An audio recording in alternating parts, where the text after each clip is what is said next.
Let's talk about imposter syndrome. There's a quote that I saw recently on social media.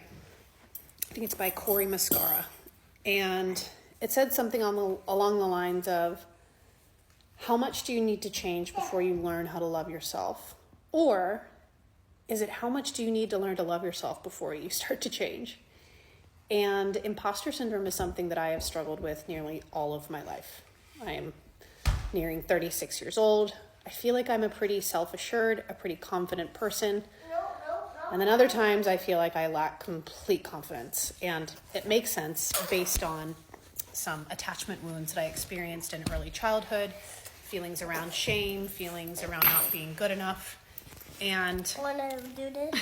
Oh, sure, you can use my leg. And today was just kind of another reminder that, like, I still need to learn how to love myself before things can really change. So I received some really exciting news today, in relationship to a job, opportunity, career. And anytime this happens, whether it was getting selected to join my speakers agency many years ago, whether it was my book deal, whether it was what happened today. I mean, I could list probably on two full hands experiences where I have a hard time celebrating myself. I have a hard time accepting that this is the reality.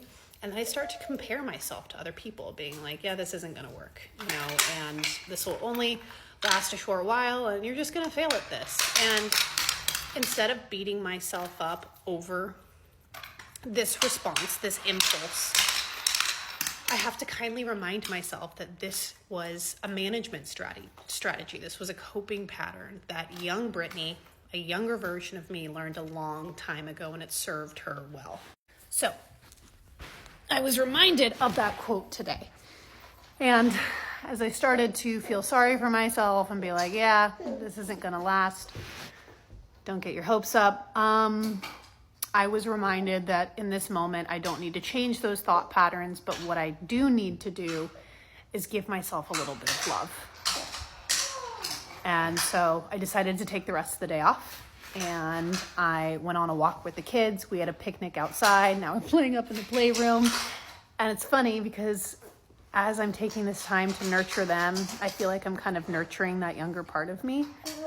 And some of the voices of Brittany today, like, you do deserve this. You've worked your ass off to get where you're at, and no one could do this better than you. Those stories are starting to emerge, which is really nice. So, yeah. Just a great quote, and I wanted to share it. How much do we need to change before we learn how to start loving ourselves? Or is it more so that we just need to learn how to love ourselves before we really start to change? I don't know. What are your thoughts on this?